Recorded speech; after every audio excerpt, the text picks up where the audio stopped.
Glória a Deus. Eu preparei uma mensagem no final dessa tarde, no seguinte tema: os 4 tipos de ventos que podemos passar. Temos um horário bom para a gente meditar com calma, e a gente vai meditar em alguns textos da palavra de Deus concernentes a este assunto.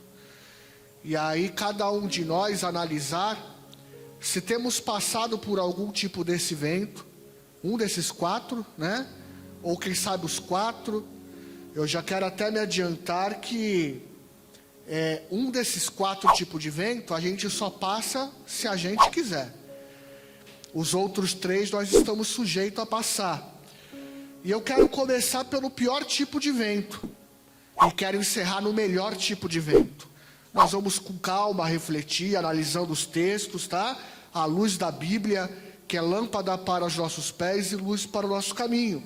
E ela vai nos guiando, vai sendo ministrada aos nossos corações, e nós vamos entendendo por que passamos alguns tipos de vento, vamos aplicando isso, por que passamos, como vencer esses ventos. A Bíblia nos ensina tudo isso. Tudo Deus nos deixou na palavra para poder superar esse assunto. O texto que eu quero começar está lá no livro de Jó. Vamos ver o primeiro tipo de vento, no qual eu já me referi que esse é o pior, né? Primeiro tipo de vento. Qual tipo de vento nós temos passado? Vamos analisar e entender à luz da Bíblia por que passamos por isso, como superar. Deus, ele tem resposta para tudo. Antes da gente ler os 2 versículos que eu escolhi para a gente ler, porque Jó é uma história muito comprida, só para a gente recapitular. Jó, quando a gente vai ver no primeiro versículo que provavelmente Moisés escreveu, nós vemos que ele era um homem o quê? Íntegro. Que ele era o quê? Reto, temente a Deus e desviava-se do mal.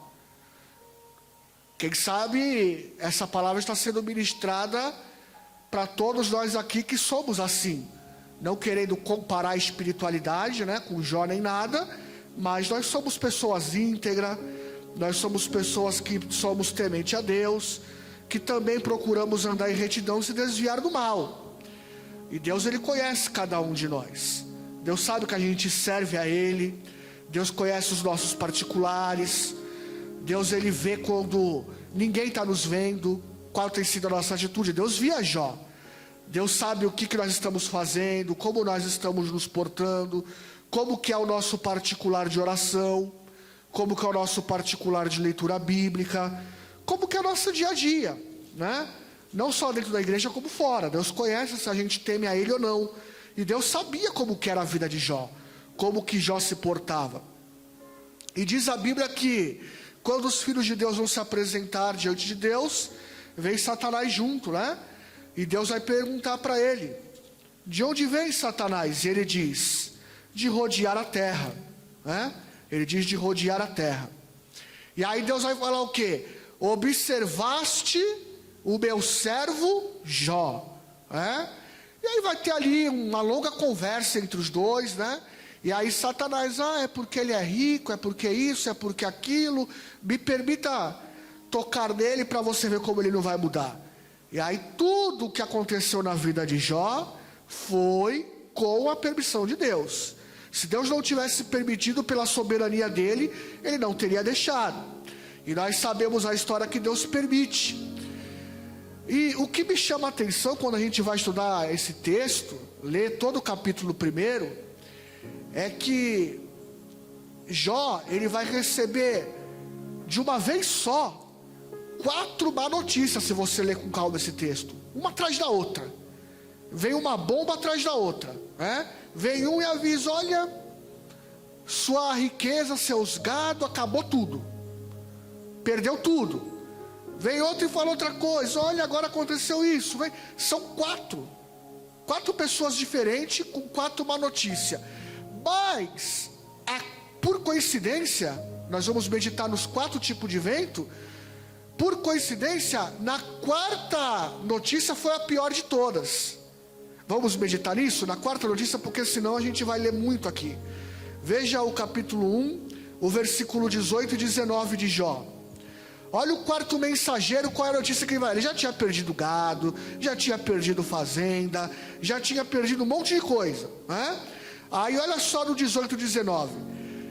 O terceiro ainda não tinha nem acabado de falar para ele. Estando ainda este falando, ou seja, estava tendo ainda conversa entre os dois, né? Estando ainda este falando, veio o outro, o quarto mensageiro, com a quarta má notícia, e disse: estando teus filhos e tuas filhas comendo e bebendo vinho em casa do teu irmão mais velho, primogênito, eis que um grande vento, olha só, 19, eis que um grande vento sobreveio da além do deserto, e deu nos 4 cantos da casa, que caiu sobre os jovens, e morreram, e só eu escapei para trazer-te a nova. Então reparem bem, este homem, ele era acostumado a receber boas notícias, a viver feliz. Por quê? Ele tinha uma família linda, 7 homens, 3 mulheres, filhas, né? Uma família muito linda. Ele tinha riquezas, fazenda, bois, camelos, não faltava nada para esse homem. E literalmente não faltava nada, sabe por quê? Porque às vezes tem muitas pessoas nesse mundo que tem riqueza, tem uma família linda, mas não tem o principal, não tem Deus, né? Aí não tem paz, a paz verdadeira. E Jó tinha tudo isso. Jó tinha Deus, Jó tinha paz, Jó tinha tudo, não faltava nada para Jó. Aí de uma hora para outra, como a gente já frisou, com a permissão de Deus, e Deus sabedor que Jó era capaz de suportar, porque Ele conhece o que cada um de nós pode suportar, permite todas aquelas notícias, perdeu tudo. Agora a última, que eu já falei, que foi a pior, por quê? Porque nada é mais importante na vida de qualquer pessoa, na minha opinião, aqui terrena, do que a família. Às vezes a gente lê e não para pensar. Eu fico imaginando a dor do coração de um ser humano, não só o de Jó, de um ser humano, de fazer o sepultamento de 10 filhos. Não foi de um já é terrível. Eu sepultei minha mãe há 4 anos atrás e eu sei o que eu estou falando. É uma dor terrível, é muito forte. Agora você imagina você sepultar 10 filhos. Por quê? O pai e a mãe é a lei da vida. Você vai ter que sepultar. Agora imagina você sepultar 10. Pastor, para pensar. O senhor tem 3, já pensou 3. Agora imagina ele 10. Sepultar no mesmo dia. Saber de tudo isso que aconteceu. E o que me chama a atenção, no tema que a gente vai abordar, está no versículo 19, que foi esses homicídios, foi através de um grande vento. E o que eu quero chamar a sua atenção com base bíblica, o que eu quero chamar a atenção para vocês, é que com a permissão de Deus, o diabo consegue interferir na natureza. Tanto é que veio um grande vento para matar os filhos. Entendeu? Foi o diabo que fez aquilo tudo, para o vento vir, cair a casa e matar os seus 10 filhos. E depois a gente vai meditar depois no vento numa outra situação também. Agora, o que acontece sobre esse primeiro tipo de vento que eu quero mostrar para os irmãos?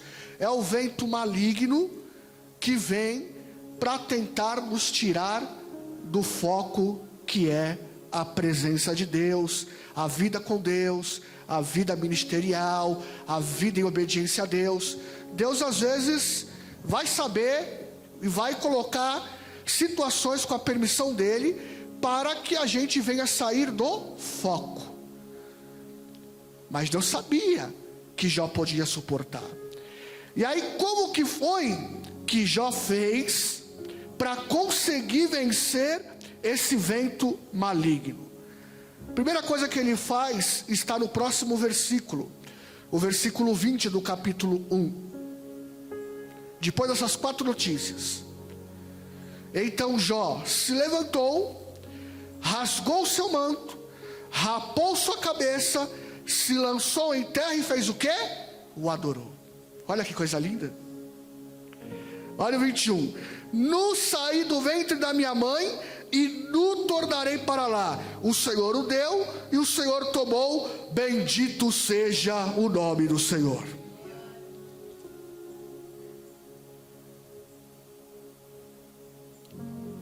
O diabo estava no propósito de tirar a adoração da vida de Jó, de tirar o temor, de tirar ele da presença de Deus. Mas a primeira coisa que ele vai fazer é se levantar. Por quê? 10 mortes, isso daí derruba qualquer um, emocionalmente falando, psicologicamente falando, mas espiritualmente falando não derrubou ele. A Bíblia fala que a primeira coisa que ele fez foi se levantar. Está no versículo 19. Então Jó se levantou, rasgou seu manto em humilhação, bendito seja o nome do Senhor, rapou sua cabeça, se lançou em terra e adorou. Ele adorou dizendo o quê? Nu saí do ventre da minha mãe e nu tornarei para lá, bendito seja o nome do Senhor. E às vezes é isso que Deus está esperando de nós. É muito difícil, mas é o que Deus quer.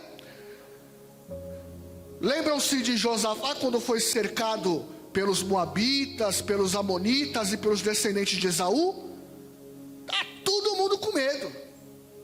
Aí Josafá toma a frente: não, vamos orar, vamos louvar, vamos adorar, vamos jejuar. E Deus tomou a frente. Assim começou a situação de Jó a se reverter. Começou na adoração. Depois, mais para frente, todos nós conhecemos a história. Esse foi o primeiro passo. Mais para frente, vão se levantar 4 pessoas para confirmar ainda, né? Os 4 má notícia, os 4 que vieram trazer má notícia. Agora vai se levantar mais 4 para acusar ele. Porque muitos só se lembram do Bildade, do Meldade, do outro lá, mas mais na frente aparece outro, aparece o 4, mais lá na frente, acusando ele, dizendo que tudo aquilo que está acontecendo na vida dele é porque ele estava em pecado, né? Então foi uma situação atrás da outra. Olha o que esse homem teve que passar. E não parou por aí. Dentro de casa, a própria esposa tentando fazer com que ele parasse com o ministério dele, com que ele parasse de servir a Deus, com que ele abandonasse a fé dele. Ele teve que enfrentar tudo isso. A própria esposa falou para ele: tu está nessa situação aí, abandona o teu Deus, larga ele de mão, esquece dele, amaldiçoa logo a Deus e morre. E ele também venceu isso daí, não deixou com que isso tirasse ele do foco.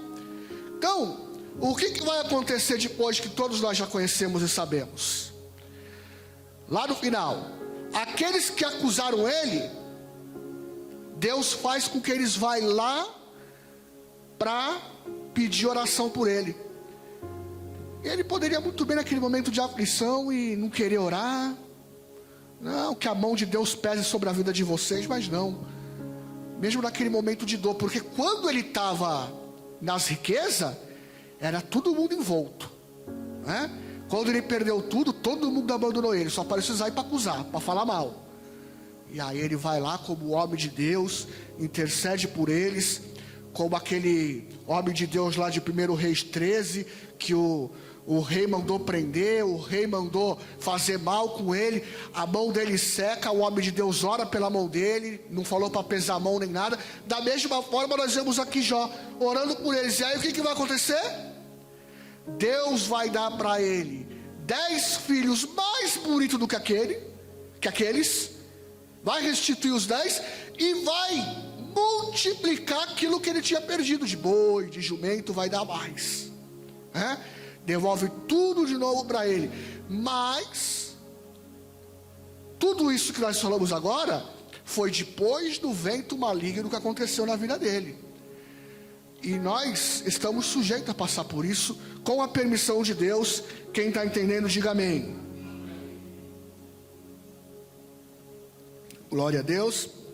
Pois em 1 João 5,19 diz que o mundo jaz no maligno, né? Louvado seja o nome do Senhor.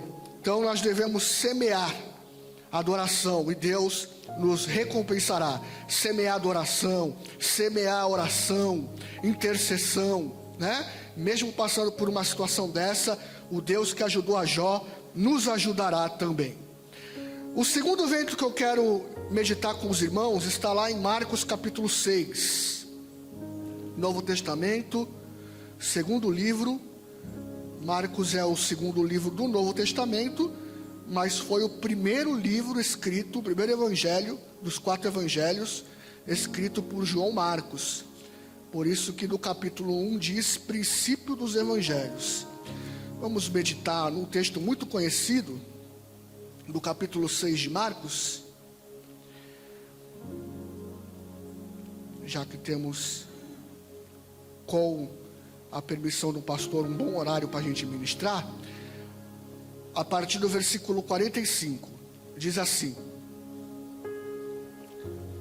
E logo obrigou seus discípulos a subir. Quem que obrigou? Jesus.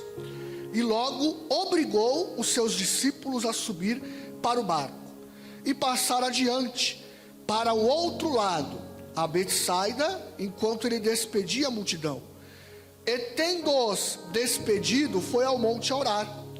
E sobrevindo a tarde, estava o barco no meio do mar, e ele, Jesus, sozinho em terra.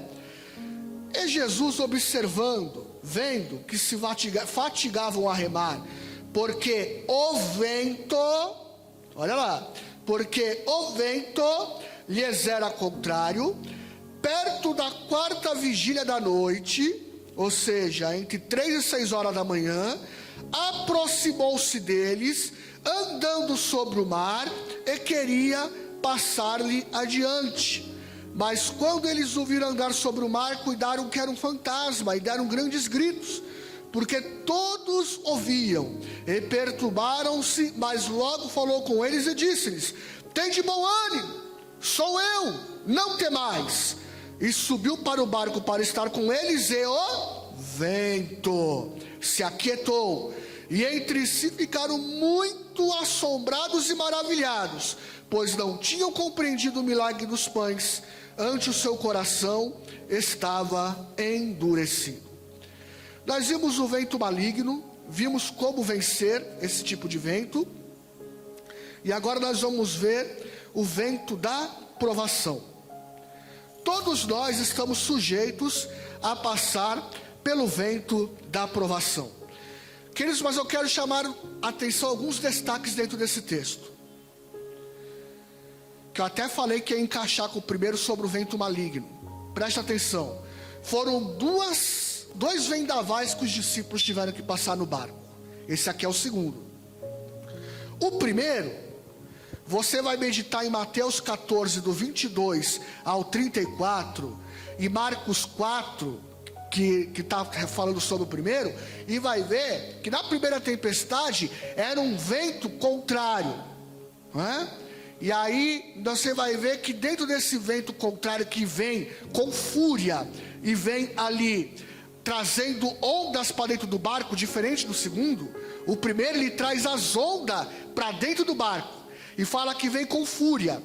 E na primeira vendaval, no primeiro vendaval, o texto, tanto Mateus como Marcos, você vai estudar lá, vai falar que Jesus repreendeu aquele vento. Estou recapitulando. Primeiro, Mateus 14, do 22 ao 34. E aí o que acontece? Por que ele vai repreender um e vai acalmar o outro? Porque um era proveniente de vento maligno. Por quê? Porque passando por aquilo, eles chegariam em Gadara. E quem estava lá em Gadara? Um homem endemoniado com 2.000 demônios. Então por isso que o texto bíblico fala que Jesus repreendeu o vento. Já nesse aqui, que é a segunda, ele vai acalmar, é diferente. Por quê? Aí ele já está o quê? No primeiro ele estava no barco, no segundo ele não estava. No primeiro eles seguiram a Jesus, no segundo Jesus obrigou eles a ir. Ou seja, a gente vai adquirindo maturidade espiritual. Quando a gente começa a nossa caminhada cristã, Jesus está ali com a gente, tá? O diabo se levanta para nos tirar do foco, mas chega um tempo que a gente vence com ele. Aí Jesus começa o quê? A nos provar, ó, eu vou fingir que não estou contigo, tu vai se sentir sozinho, para tu também pagar um preço, para tu lutar, para tu orar, para tu remar até tu se cansar. Vai remando, vai remando, vai remando. Quando você se cansar, aí é a hora que eu vou entrar e agir. É a provação.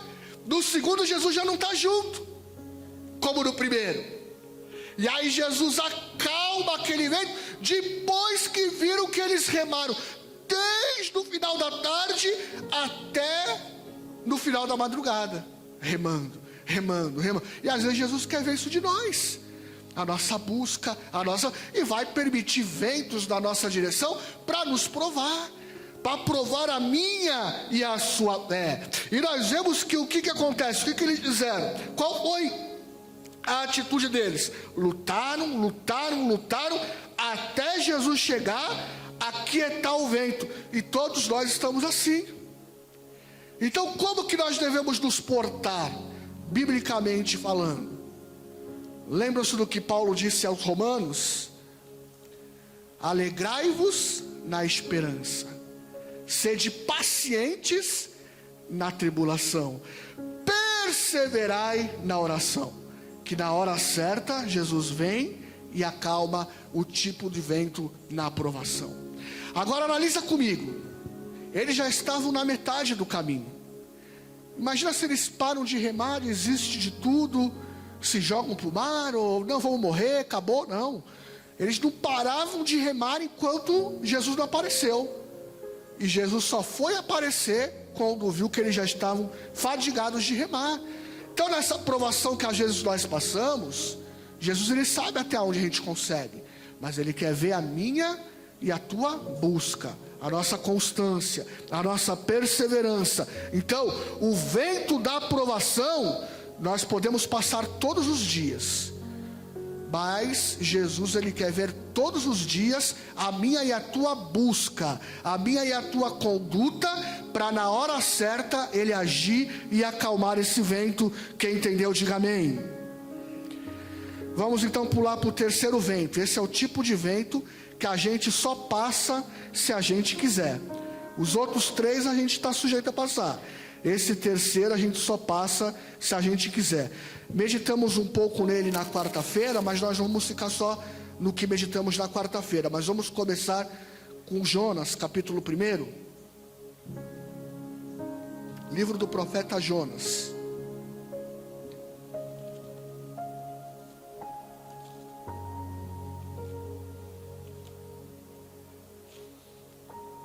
Capítulo 1, vamos ler a partir do versículo 1. Foi o texto lido aqui na quarta-feira. E veio a palavra do Senhor a Jonas, filho de Amitai, dizendo: levanta-te, vai à grande cidade de Nínive e clama contra ela, porque a sua malícia subiu até a minha presença. Porém Jonas se levantou, mas se levantou para fugir da presença do Senhor, para desobedecer o que Deus queria. E descendo a Jope, achou um navio que ia para Tarsis. Pagou, pois, a sua passagem e desceu para dentro dele, para ir com eles para Tarsis, para longe do projeto, da obediência e da presença do Senhor. Mas no 4 diz assim: mas o Senhor mandou ao mar um grande vento, e fez-se no mar uma forte tempestade, e o navio estava a ponto de quebrar-se. Esse terceiro vento que eu quero meditar com os irmãos nesta noite é o vento da tribulação devido à nossa desobediência. Por isso que eu falei que esse só passa se a gente quiser. Quantos problemas esse homem não teve que passar, e quantos problemas pessoas que não tinham nada a ver tiveram que passar juntos. Texto muito conhecido, meditamos aqui na quarta-feira, né? Começou a tudo se quebrar, começaram a perder tudo. Só que sabe o que me chama a atenção? nesse texto, por isso que a gente fala assim, a gente já conhece a história, mas a gente não medita e não presta atenção, é que mesmo na desobediência desse homem, nós vemos que esse homem na desobediência foi usado para levar Deus para outras pessoas que não conheciam Deus. Deus queria que ele levasse a palavra lá em Nínive, o projeto era lá em Nínive, tanto é que ele sofreu demais. Imagina você ficar 3 dias dentro de um estômago do peixe, né? Esse era o projeto, por isso que ele sofreu, passou vergonha com aqueles homens, passou estreito ali no vendaval do vento, né? Ficou 3 dias dentro da boca de um peixe. Mas sabe o que me chama a atenção? É que se você for estudar com calma e meditar nesse texto, você vai ver que quando veio os problemas por causa da desobediência dele, todos os marinheiros clamaram ao seu Deus, e tá Deus com letra minúscula. Ou seja, nenhum dos marinheiros servia a Deus. Nenhum dos marinheiros conhecia o Deus que eu e você conhece. Está lá no texto, vai ler com calma depois. E mesmo ali na desobediência, ele conseguiu levar o Deus da gente para aqueles marinheiros. E se você for estudar com calma o texto, você vai ver que depois de tudo isso, esses marinheiros passam a temer a Deus, clamar a Deus e fazem algo aqui ó, versículo 16 e 17, capítulo 1. Não, só o 16.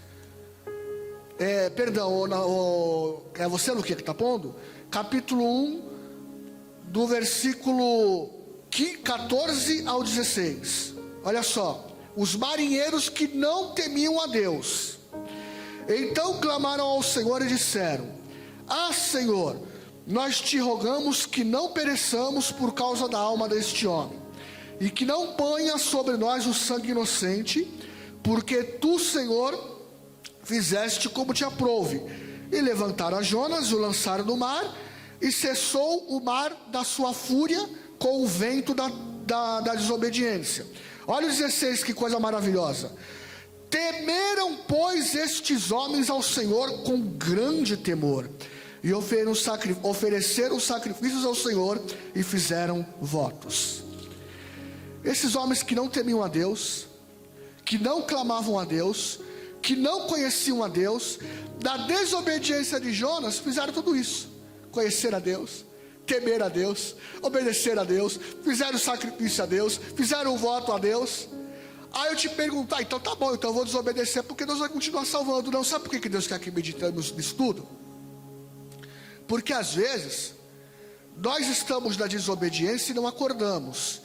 Sabe por que a gente se acomoda? Porque Deus está me usando, eu estou pregando, eu estou louvando, eu estou vendo acontecer isso, eu estou vendo acontecer aquilo, vidas estão sendo impactadas, vidas estão sendo abençoadas, mas só que a gente está com grandes problemas em volta, por causa de que nós estamos fora daquilo que Deus quer para a nossa vida. Deus quer uma coisa para a nossa vida, mas nós queremos outra, e era o que está acontecendo na vida de Jonas. Aí como que a gente vai vencer tudo isso? Como Jonas fez: arrependimento, confissão de pecado e oração. Está lá no capítulo 2, do 1 em diante. Ele vai orar, ele vai se arrepender, e aí Deus vai agir. Coloca só o versículo 10 para nós, por favor, do capítulo 2, 2:10. Depois de toda a oração que ele faz, no terceiro dia no ventre do peixe. Só que mesmo assim demorou 3 dias para ele se arrepender, orar e reconhecer. Aí no versículo 10, depois que ele se reconhece: falou, pois, o Senhor ao peixe, e este vomitou Jonas na terra seca. Por onde o peixe engoliu, o peixe tirou. Só que ele foi vomitado. Já parou para pensar nisso? É o que diz lá em Apocalipse, né? Que a gente não pode ser nem morno, ou a gente é quente ou é frio, senão o Senhor, ele faz o quê? Nos vomita da boca dele. Então quando a gente está na desobediência, a gente está morno, né? E aí Jonas, ele estava morno na desobediência. Deus falou com o peixe vomitou ele, trouxe. Aí ele vai, prega prega para os ninivitas, daí ele vai fazer a vontade de Deus. Todo aquele ninivita se conserta, e mesmo assim ele ainda continua lá no final com o coração um pouco endurecido, e Deus trabalha mais um pouco na vida dele, né? Mas o foco dessa mensagem de hoje à noite é que o vento da tribulação a gente só passa se a gente quer. Se a gente não quiser, se a gente for obediente, procurar andar no caminho do Senhor, isso não quer dizer que a gente nunca vai pecar, que nunca vai acontecer uma coisinha ali ou lá. Mas só que aqui a situação é bem clara. Deus tinha falado para ele ir para um lugar, ele foi para o outro. E aí aconteceu tudo o que aconteceu. Tem muitas coisas que acontecem assim. Deus fala para a gente estar num lugar, a gente vai para o outro. Deus fala para a gente casar com aquela, a gente casa com a outra. Casar com aquele, a gente casa com a outra. Aí a gente podia abrir o leque aqui de falar muitas coisas. Aí cabe cada um de nós analisar na onde que a gente tem que mudar, para as coisas se encaixar no lugar. Esse texto é bem famoso, mas tem um que também é conhecido, mas não tanto como Jonas, que eu quero também meditar com os irmãos, que está lá dentro do terceiro vento da tribulação, que está lá em Atos capítulo 27. Atos dos Apóstolos, dentro desse terceiro vento, capítulo de número 27.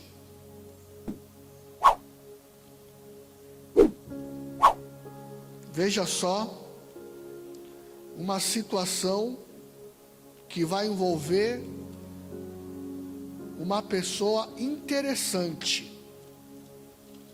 Alguém se lembra quem é que estava em desobediência aqui em Atos 27? Alguém se lembra?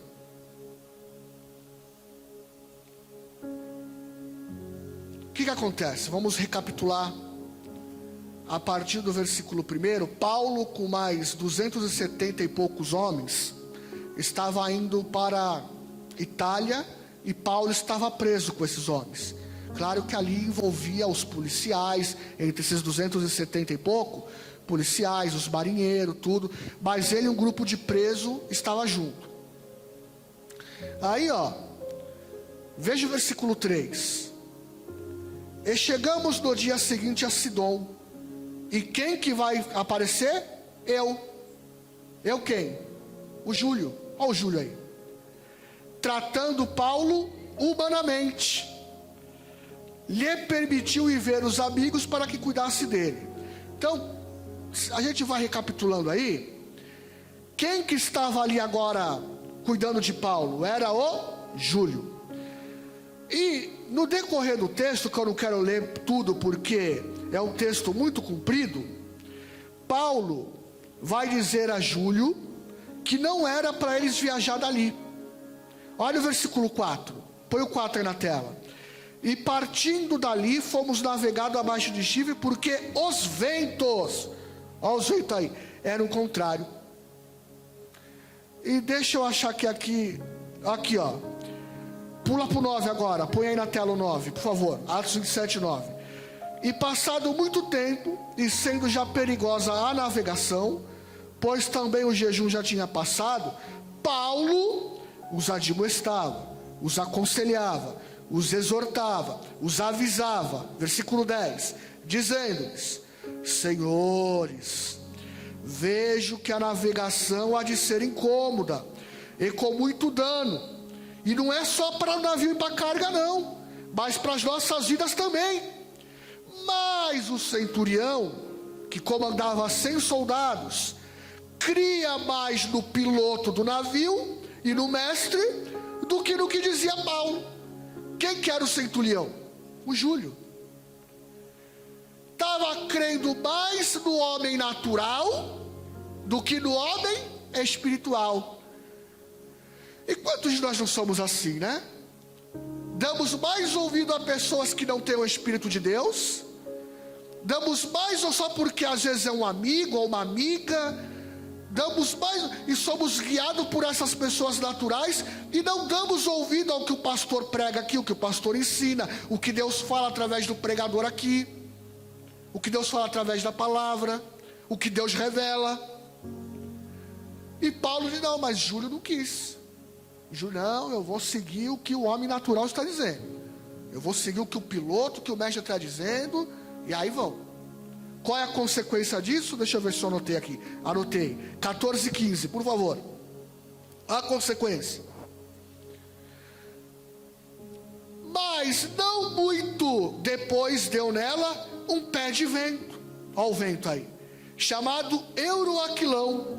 E sendo o navio arrebatado, e não podendo navegar contra o vento da tribulação, da desobediência, de não ouvir o homem de Deus, que tem o Espírito de Deus, dando de mão a tudo, nos deixamos à toa. Aí se você for meditar o capítulo todo, vocês vão ver que eles vão ter grandes perdas.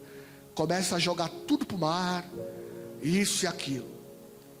Só que aí deu tempo, como o Jonas teve tempo, deu tempo do Júlio se arrepender. Olha o que Paulo vai dizer lá na frente, no versículo 23. Põe para nós o 23 do capítulo 27.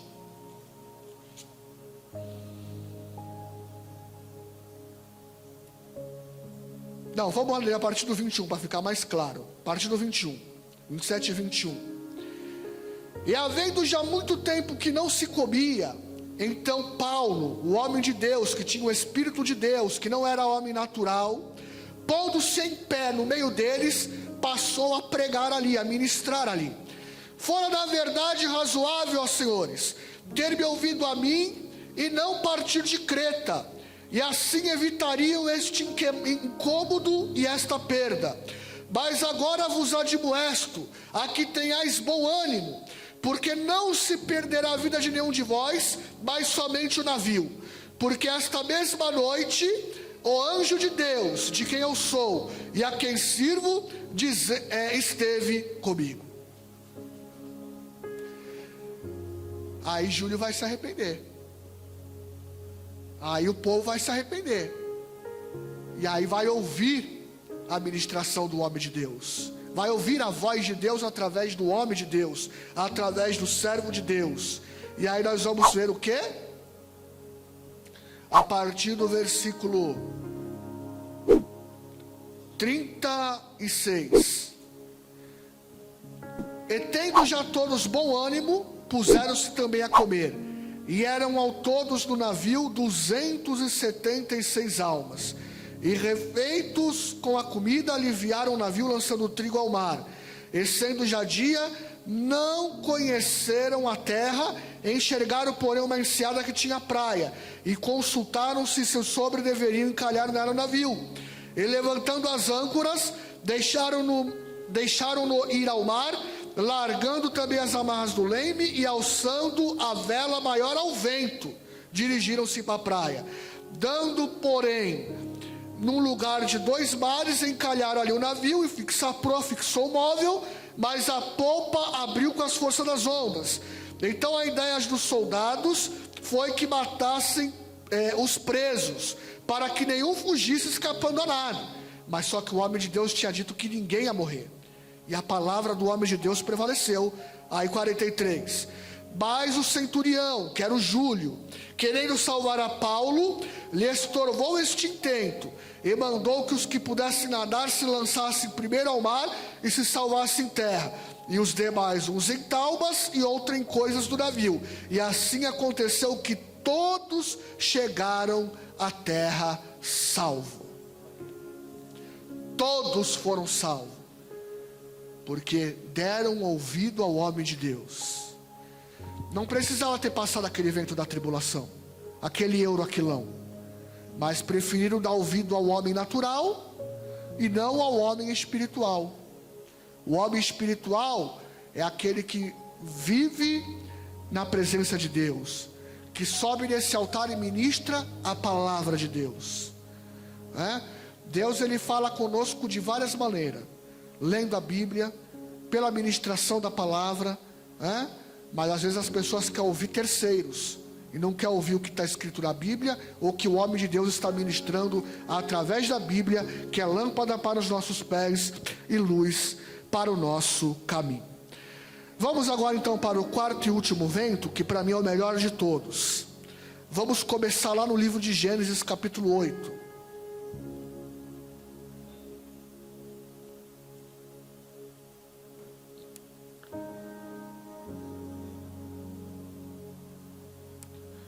Veja o que diz a palavra de Deus no versículo de número 1, do capítulo 8 de Gênesis, versículo 1.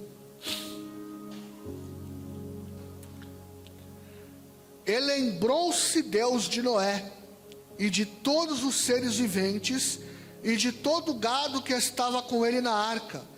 E Deus fez passar um vento sobre a terra, e aquietaram-se as águas. Lembram-se dessa história aqui? Deus chamou Noé e disse para ele, ó, prepara uma arca, constrói a arca, porque vai vir um dilúvio aí, vou matar todo mundo. E ele vai lá. Agora você já parou para pensar o tempo que esse homem gastou para construir aquela arca, pelo tamanho, por tudo? Mas ele foi lá, trabalhando, e construiu aquela arca inteira enorme. Construiu, e aí o que acontece? Levou os seus 3 filhos, e a esposa dos seus 3 filhos e a sua esposa, 8 pessoas no total, tudo isso em obediência a Deus. Obedeceu, creu, trabalhou, construiu a arca, e aí daquela obediência dele, ele ficou lá salvo, todo mundo morreu, mas só que ele ficou ali, se a gente for contar o pé da letra, mais de 1 ano ali dentro. Diz a Bíblia que durante 5 meses é que as águas pararam. Diz a Bíblia que depois de 7 meses é que a arca vai parar no Monte Ararat. Diz a Bíblia que depois de 1 ano, 1 mês e uns dias é que ele vai sair da arca, depois de várias provas com Deus, de mandar pombo, de mandar corvo, né? E vai sair tudo isso em obediência.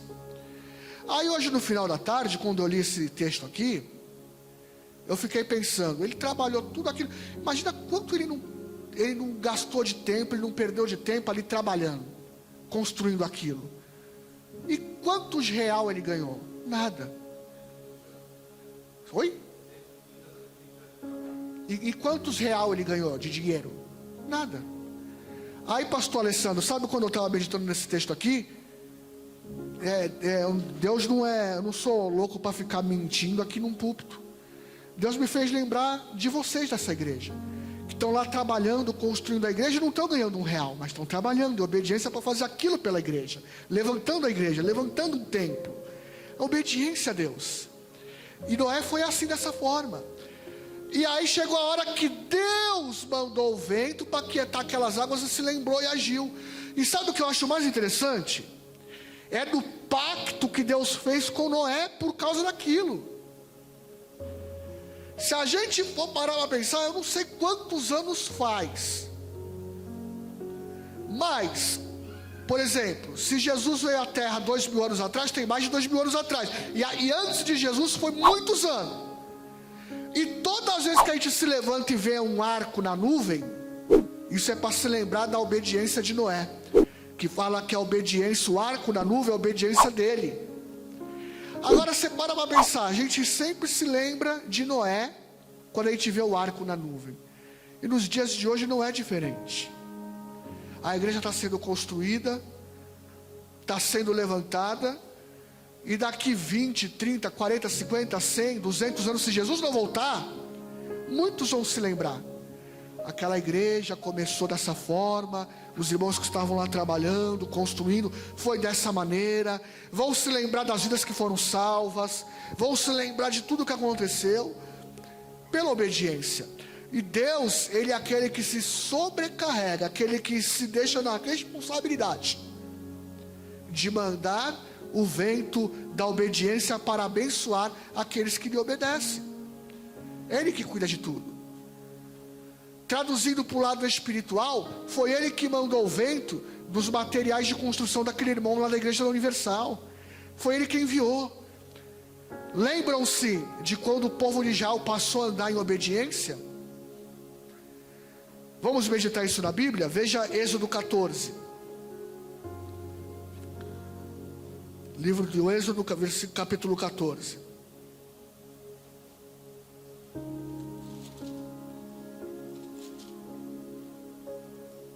Olha só o que a palavra de Deus diz no versículo 21.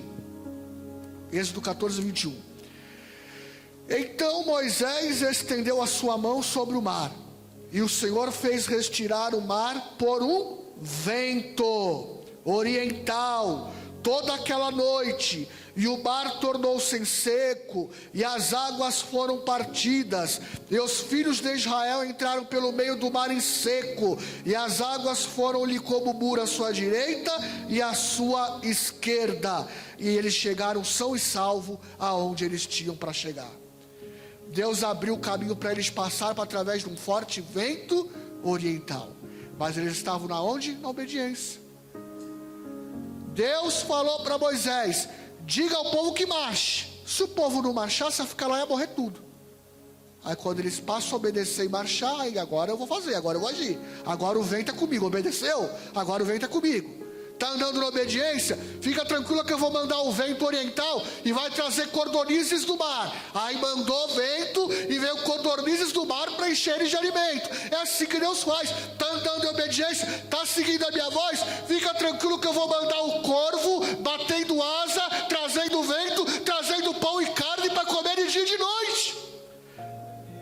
Bendito seja o nome do Senhor. É o Deus que a gente serve. É o Deus de Elias, é o Deus de Moisés, é o Deus de Abraão, é o Deus de Noé, é o Deus desta igreja, é o Deus que, aleluia, está aqui através da sua palavra dizendo: ande na obediência que o vento eu mando. Esse é o Deus que a gente serve. Ele é o mesmo ontem, hoje e eternamente. Bendito seja o nome do Senhor. Ele continua sendo o mesmo, ele continua agindo. Ele não deixou isso aqui escrito não com uma história como qualquer outro livro aí de outros escritores. Essa palavra é uma palavra viva, eficaz, que traz resultado, que continua alimentando a nossa alma, para nos exortar a largar a desobediência, a vencer a provação, aleluia, a vencer as tempestades e os vendavais malignos, e andar na obediência, crendo que Deus continua sendo o mesmo. Bendito seja o nome do Senhor. Qual tipo de vento a gente está passando? Que tipo de situação a gente está enfrentando? As passagens, os textos bíblicos de como eles superaram estão aí. Até aqui o Senhor me deu, e até aqui eu ministro nesta noite, que reflitamos e meditemos em tudo que Deus falou. Deus abençoe a todos em nome de Jesus.